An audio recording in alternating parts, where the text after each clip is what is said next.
Les prédispositions naturelles. Allah, exalté soit-il, a créé les gens avec les qualités sur lesquelles, comme disent les savants, sont importants pour préserver l'état sur quoi il a été créé. La mère des croyants, Aïcha, qu'Allah soit satisfait d'elle, nous a fait un résumé de ces principes. Lorsqu'elle a rapporté les paroles du prophète, paix et salutations d'Allah sur lui, 10 choses font partie de l'instinct naturel. Se tailler la moustache, se laisser pousser la barbe, utiliser le miswak, aspirer de l'eau par les narines, se couper les ongles, se laver les jointures des doigts, épiler les poils des aisselles, se raser la région pubienne, veiller à économiser l'eau et se rincer vigoureusement la bouche avec de l'eau. La première de ces principes est le siwak. C'est un petit bâtonnet en bois dont l'arbre s'appelle l'arak et qui est utilisé pour le nettoyage des dents afin d'enlever tout ce qui s'incruste dedans comme nourriture et afin de supprimer la mauvaise haleine. Il fortifie les dents, renforce les gencives, éclaircit la voix et rend le serviteur actif. Et beaucoup d'autres bénéfices.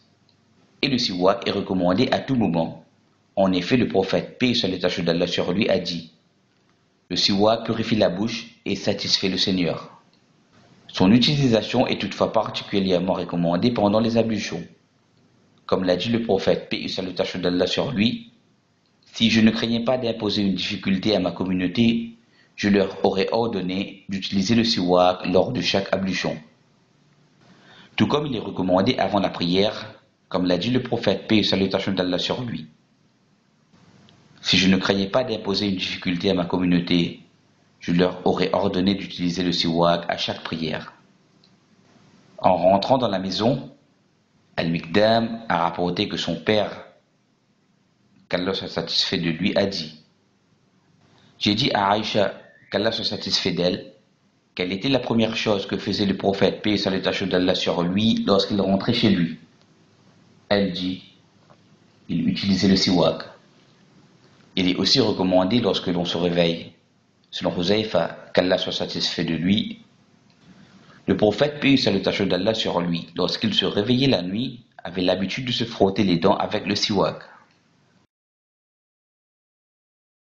Lors de la lecture du Coran,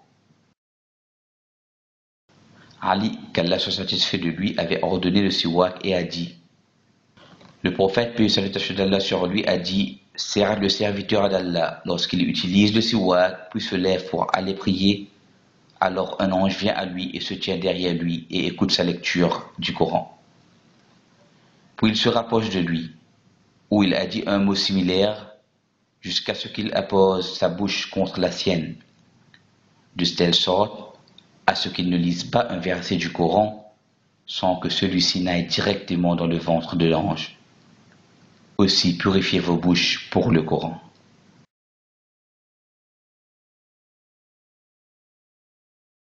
Et parmi ces prédispositions naturelles est de rincer la bouche avec de l'eau en le remuant vigoureusement dans celle-ci, al-madmada. Cela consiste à introduire de l'eau dans la bouche et à le remuer vigoureusement dedans. Et inspirer de l'eau dans les narines, al-istinshaq. Faire rentrer de l'eau dans le nez en l'inspirant. La troisième est de nettoyer ses parties intimes avec de l'eau. Supprimer les taches d'urine ou de sel avec de l'eau purificatrice. La quatrième, se tailler la moustache ou la raser.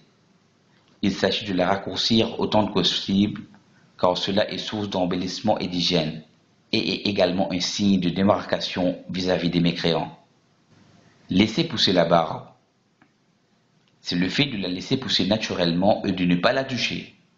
Le rasage de la barbe est interdit, puisque l'ordre est venu de la laisser et de ne pas la toucher. Le prophète, paix et salutations d'Allah sur lui, a dit: taillez-vous les moustaches et laissez pousser vos barbes, distinguez-vous des adorateurs du feu.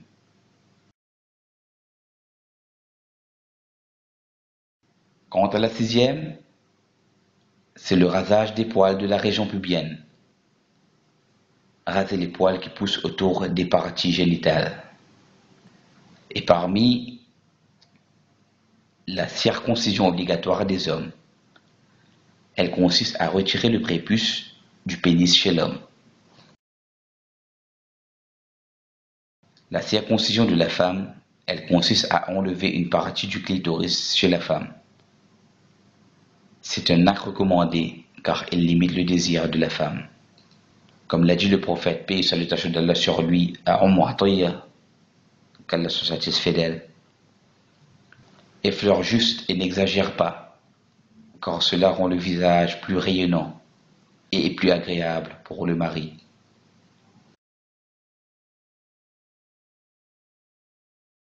La 8e principe, c'est de couper les ongles.